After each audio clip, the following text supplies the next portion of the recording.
What's up? Well, like I was talking with you earlier, 12 years ago to the day, the press conference of you saying, with this program, you want to have practices in June, not press conferences. Well, here you are talking to us, but what does this mean? That makes me the ultimate prognosticator 12 years later, right? Is this actually probably the first June practice we've ever had in our program? But yeah, that was the vision 12 years ago. And it's pretty cool that you guys are reminding me of that right now because something we've never done before. So pretty cool for the program. Your players are having a little bit of fun with you, talking about the poison and not listening to the attention. But is that good in a way that message, you hear that it's getting through to them? It depends on what the poison is. You know, if they get on social media and see that everybody's favoring the Tar Heels to win this Super Regional, that's good poison. That's good motivation. But if they read about how good they think they are, then that's bad poison. So we don't ever get caught up in that. We just try and do what we've always done. Work hard, play with a chip on your shoulder, be the underdog, and try and do something special. What have these last few days been like for you guys, soaking in the moment, but also trying to stay present? I don't know. It's been different for me than it has been for the players. They charter everywhere they go now, and I have to ride buses. But it's been cool. What a great experience. That's the reason I wanted to win the regional, and the reason I'd love to win a super regional, for them to experience things that they've never experienced before. And our job as coaches, and even as parents, is to try and create memories for these guys, and that's kind of what we're doing. And if you were to look behind you right now, you would see a scene that you haven't seen before. Look at these guys. I mean, this is out of control how much fun they're having right now. So, but this isn't unusual for what these guys are like, because as much as they give it to me, I give it right back to them. But no, that's what we do. I don't think there's a program out there that has more fun than the players at West Virginia baseball. I really believe that. You didn't get on the charter, you rode the bus? I rode the bus. Why is that?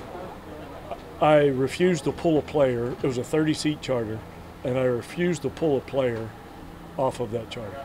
So I rode the bus. I flew commercial back from Arizona when they chartered, and I had a 3-hour layover in Atlanta when they were home nestled in their beds. So this is about them right now. It'll always be about them. It always has been about them. I want them to have these experiences that I've already had. But it did look like you had a good noodle bowl there. I actually borrowed that from Sierra just for the picture.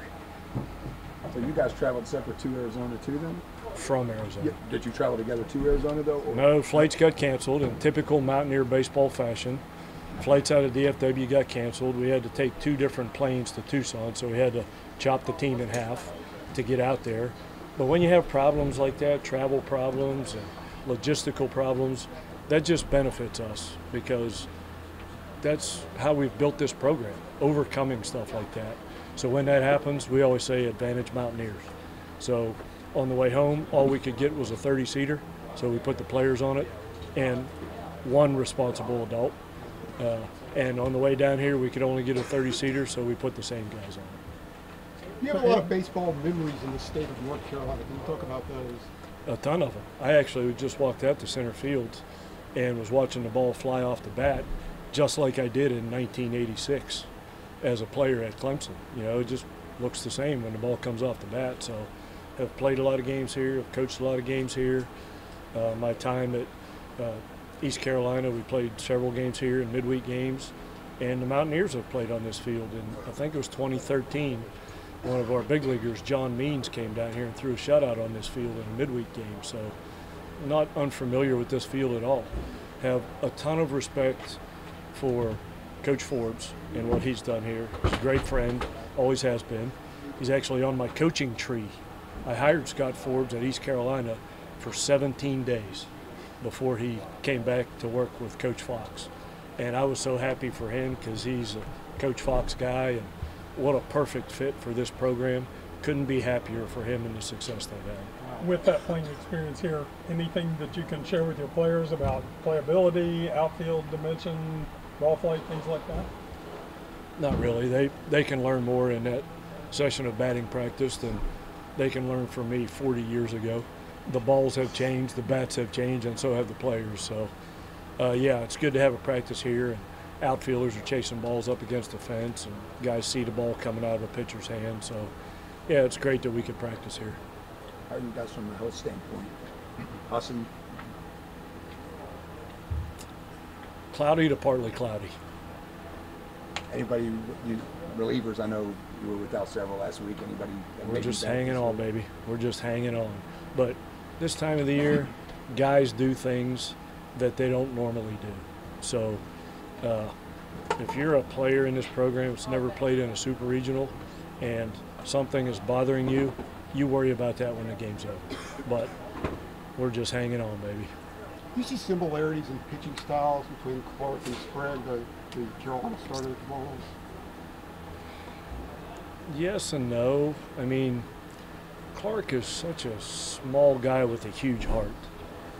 I don't know the personality of Sprague, but it wouldn't surprise me if he's that guy too. He's just really, really good. From a pitchability standpoint, yeah, it's fastball command, changeup, occasional slider. So that's the same. I wouldn't be surprised if that kid gets the most out of his ability like Derek does. I'm just not around him every day. Coach Forbes could answer that question. On the topic of Clark, obviously as soon as he goes Friday, what's kind of the rotation looking like for the whole weekend? Clark. And maybe Clark. Now we're going to go with Clark and probably Switolski in game 2. What kind of challenges do Carolina's hitters present? As a coach here, if you want to get depressed, go watch the videos and the scouting report on their hitters.